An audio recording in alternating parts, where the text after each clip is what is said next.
Okay, so here we are, and I was not planning on making another video today, but I decided that with everything that's going on in the news, just watching the news for the past, couple hours, that video was needed, I believe.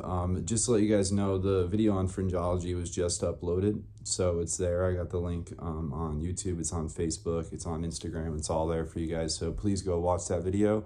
Like I said, if you like it, then like it. If you want to subscribe, please. If you want to leave me some comments on mistakes that I may have made or areas in which I need to fix, I'd be more than welcome to do that.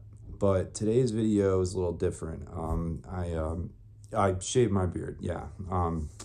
I felt like I needed to. It was kind of getting scraggly in the videos, not looking that well. So yeah, I went and got rid of it. My hair's a mess, but I don't really care. So anyway, so there's a few things that I want to talk about today. The first one being the crisis at the border again.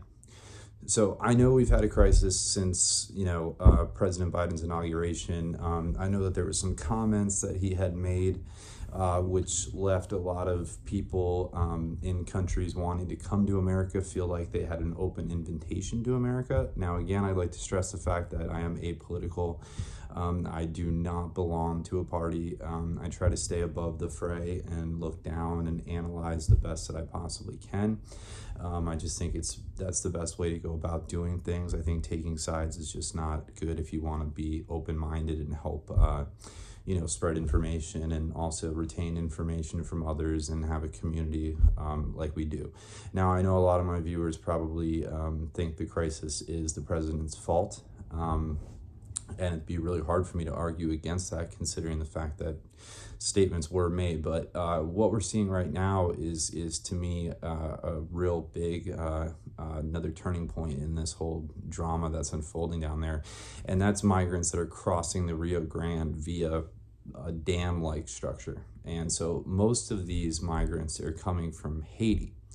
And as we all know, Haiti suffered a disastrous earthquake after their president was assassinated, and it's been a mess. And we've done everything. We tried to help with aid. We've sent FEMA there, and a lot of these Haitians and also other South American nations and other nations in the world, a lot of their people are seeking asylum here in America. And sadly, because our leadership, which seems to be missing at the time, has not put any plans in place, has not gotten anything in order, these people are just crossing the Rio Grande and they're just going under a bridge, and now they're just sitting there. Well, there's lots of problems with that.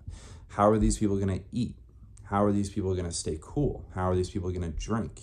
How are we going to police the people if need be? I mean, we got to get FEMA or somebody down there. Something has to happen. But where's our leadership? That's the question that I keep having to ask myself, because I don't know. And I've looked online, everything that I can, and it seems like we don't have anybody running us right now. I feel like we're in a Tesla and we're just sleeping, and the wheel is being turned for us in a way. Now, I don't say that to knock the Democrats or knock Biden's cabinet, but it seems like we need somebody to step up here and actually come up with a plan, because if Joe Blow Schmo in Honesdale, Pennsylvania can come up with an idea, I don't know why these Ivy League geniuses that are working for the president cannot. I know that it's going to turn into an even bigger problem the longer that we ignore it, just like with anything. So I think that's definitely something I wanted to address real quick. The other thing I wanted to address was the San Francisco mayor who was caught in a club not wearing a mask and within close vicinity of other people. Now, why is this a problem? Well, in San Francisco, it's obviously one of the most democratic cities in one of the most democratic states. You have a very democratic governor and a very democratic mayor. This mayor has made several comments about being masked in public, at restaurants, at bars, keeping the distance, trying to slow the spread, especially the Delta variant, and all that. And then again is seen, like I said, inside of a nightclub and not wearing a mask and within close vicinity of people, which is pretty much the opposite of what she told everybody to do. So that's what that fuss is all about. I don't really have a comment to say in regards to that. I'll let you guys, take away whatever you want from that. I know that we had a similar situation when Gavin Newsom was caught at the French Laundry, not wearing a mask, with a lot of wealthy people eating unbelievably expensive meals. It caused a lot of controversy. It actually was the first domino to fall in what later turned out to be the recall that just happened. He did win the recall, but that was the spark that really lit the fire there. So I don't really know how that story will unfold. I just wanted to touch upon it and get your guys' opinion on it and your feedback on it. Another story too is coming out of Afghanistan. Now, I made 2 videos on Afghanistan earlier, so I feel an obligation to continue that. Being an Afghanistan veteran myself too, I also kind of feel a personal, attachment to Afghanistan. I think I always kind of will. I think there's a part of me that's over there that'll probably be over there forever, and I'll probably never get that part back. And so, what I'm referring to is that after the 13 servicemen and women were killed, Biden ordered an airstrike from a drone. That drone allegedly killed 2 ISIS-K militants. Well, it turns out that it was actually 10 civilians, and those civilians included women and children. So, yeah, it's not looking good. And, there's a lot of problems with that. Number one, we're counting on these people to the Taliban to keep their word, to help Americans who are still there to get out. And now that we've just killed 10 civilians, I mean, how are they going to react to that? Are they going to do something to the Americans that they have? Are they going to hurt them? Are they going to kill them? I mean, what's going to happen? So that's one really bad scenario that could come from this. The second is that what I don't understand, being in the military myself, is I know exactly just how precise these drones are. I mean, they can hit you on the forehead from thousands of feet away. So how did we mistake 10 civilians for 2 ISIS-K militants? I don't really know. I don't really have the answers to that. I don't think anybody does except for the president and his advisors. So, that's something that's very strange to me. I know it was a retaliatory attack, but if we're retaliating against the civilians, that's not good because they didn't do anything. It wasn't them. It was, ISIS-K that were responsible for the suicide bombings at the airport. So I wanted to cover that, just get your guys' opinion on that real quick. And, you guys can fill me in later and let me know what you think. The last thing that I wanted to speak about is President Biden himself. Now, again, like I said, I don't want to take sides. I refuse to do so, but I can't deny reality and I can't deny what's directly in front of me. And what that is that Biden is either on vacation or taking a hiatus from his presidency in Delaware.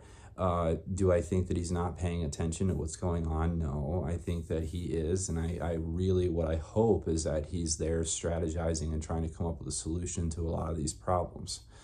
Will he? I don't know. It's a lot of times throughout this first year of his presidency, it's felt like we've had an empty chair in the Oval Office, in my opinion. And I know a lot of my viewers will agree with that. Some of you will very much disagree with that, and I totally understand that. You have the right to. That's your prerogative as an American. But the thing is that, we have so many different crises that are going on, and it seems like the president, it's not that he's not making an effort, it's almost as if he's trying to avoid them. Yeah, I don't know, have you guys noticed that as well? It seems almost like it's like one of those things where, like, you did something wrong, and you are ashamed of it, but you don't want to revisit that topic. I think that he can draw inspiration from other presidents, like JFK that I have up there, during the Bay of Pigs, the whole fiasco that happened. He went on television, he took responsibility for it, and the American people responded to that, and his approval rating skyrocketed after that. So I think that a president taking responsibility for mistakes that he's made is the first step. And now, have we seen Biden take responsibility? Somewhat.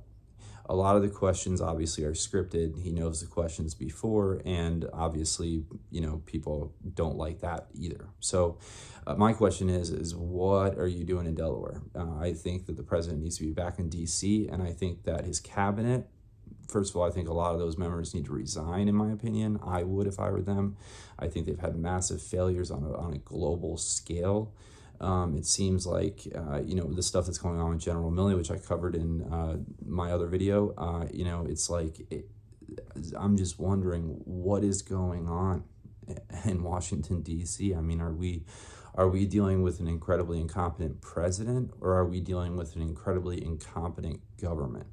Now, everybody knows my personal feelings is that the government is inherently corrupt and incompetent from the beginning. We elect these people. For example, they start out with, a net worth of negative $65,000. They 6 years later have a net worth of $12 million. Well, that's kickbacks. It's like AOC attending the Met Gala. And I said in my video that, if she paid for that ticket with campaign funds, that would be illegal, and it would be. But now they're saying that she was donated the ticket and the slot. So yeah, I don't really have an opinion on that. I'll let you guys decide on that one. But I think that it's really important that we keep talking about these things, and as citizens of this country who elected these officials to represent us, who elected Joe Biden to be our president, as citizens we need to be asking these questions. We need to be wondering what is going on. And so, that's why I just wanted to make this video real quick. I know it's short. I've been working on the Fringeology series, which is going to be awesome. I put the first video up today. I hope you guys like it. But, leave a comment, like, subscribe, whatever you have to do. Let me know what you think. And if so, if need be, I'll do a reaction video, and I can kind of include some of what your guys' opinions are. So again, we have the border crisis. We have another politician being seen not wearing a mask after telling people to wear a mask. We have the drone strike incident, 10 civilians killed. And then we also have Joe Biden vacationing. Or is he vacationing? I don't know. Please tell me what you guys think. Please give me your opinion. Every and all feedback is welcome. And I'll address it in the next video if I need to. But I really hope that we can get our head back up above water, because I'm really concerned for the direction in which our country's going. So besides that, I love you all, and I hope you all have a great weekend. Bye.